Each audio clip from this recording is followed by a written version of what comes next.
ที่เมียนมามีอินฟลูเอนเซอร์ในโลกโซเชียลมีเดียนะคะแต่ว่าจำนวนมากก็ไม่สามารถเปิดเผยตัวตนต่อสาธารณะได้ค่ะเป็นเพราะอะไรไปติดตามใน ASEAN Connect กับคุณทิวลิปนาคสมภพเราค่ะ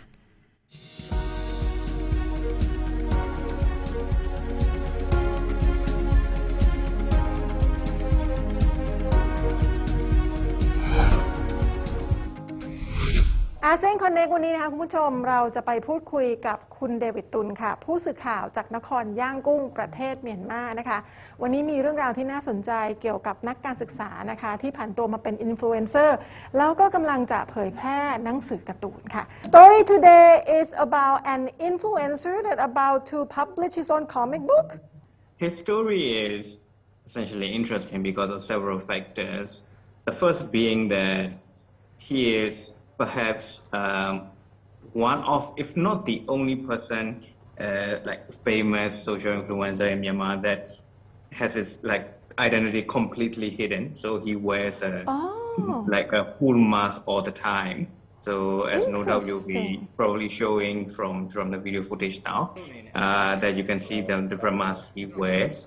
He asked me not to highlight upon it, but he comes from a prestigious family where basically the family owns several private academic institutions in Myanmar. But it's also his way to pursue his hobbies and his dreams, right? So he started out as a game streamer. He was originally one of the very few, streaming became a thing in Myanmar, which was a couple of years back. He was one of the original few that became very quickly very, very popular. And then now he went from that to, well, basically he went into art because he draws, he paints, he draws, and then now he is on his path to becoming a published comic book artist, essentially. So he is an influencer that never show his face. He does not show it. He is a very, very private person. Yes, correct. But people trust him even though he never show his face. Yeah, which I have to say speaks volumes to his talent. Should I say that? Because honestly, apart from the voice, right, anybody can just put on the mask and become him, kind of. But what he's been doing is like, let's say when he was still doing game streaming and all that, he leans into more of the comedic side of things. So he has a side job. He is an educator. He works at one of the schools. He works in the academic portion of the country.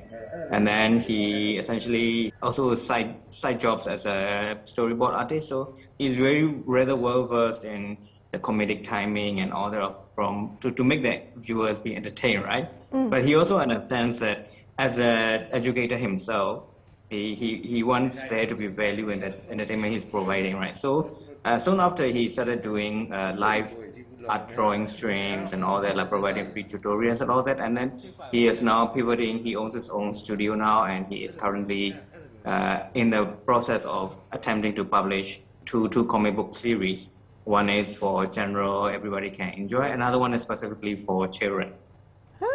Interesting. Did he tell? Did you have a chance to talk to him, and whether he told you anything about more information about the books? What's the story going to be about? Fiction, non-fiction, and whatnot? Well, essentially the current one the non-children specific one.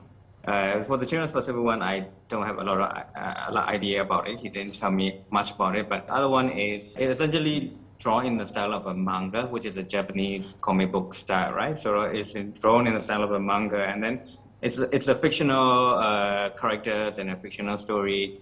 But he incorporated himself. He himself is one of the main characters in that story, and other social influencers that he knows personally well are also presented in the story as characters, right?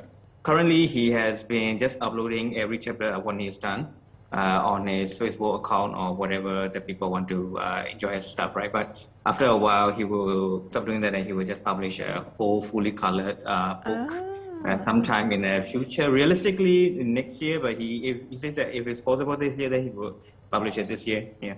The story is already there, published and viewed by a lot of people, but it's not like physical. A lot of people, yes. It hasn't been printed.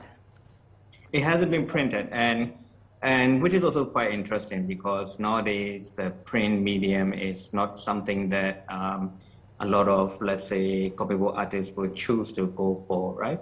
Because of obviously the running costs involved. There's more if you're actually printing a book, especially a comic book. There are a lot of different kind of grades of papers and blah, blah, blah, all that, right? So most people would rather choose to go for the more economical and I would also say the better wide-reaching option of going only digital and then trying to monetize their product, their work from there. Well, very interesting story, and I would want to see how it will come out like and how long he will be able to shield his own identity. It's very interesting. Yeah, it is interesting. Well, as for the identity, some people, you know, once you're on the internet, some people are rather quite, what you call it, put a lot of effort into discovering something when they put their mind to it. So some fans have already kind of managed to piece together who he is and what it, but he is trying to kind of become even more low key now. So yeah. Thank you very much for the story today. ค่ะก็เป็นเรื่องราวที่น่าสนใจนะคะเป็นอินฟลูเอนเซอร์แต่ว่าไม่เคยเปิดเผยหน้าและไม่เปิดเผยตัวตนก็น่าสนใจค่ะว่าจะปิดบังตัวตนไปได้อีกนานแค่ไหนนะคะโดยเฉพาะกำลังมีแผนที่จะเผยแพร่หนังสือการ์ตูนด้วยและนั่นคือทั้งหมดในอาเซียนคอนเนควันนี้ค่ะ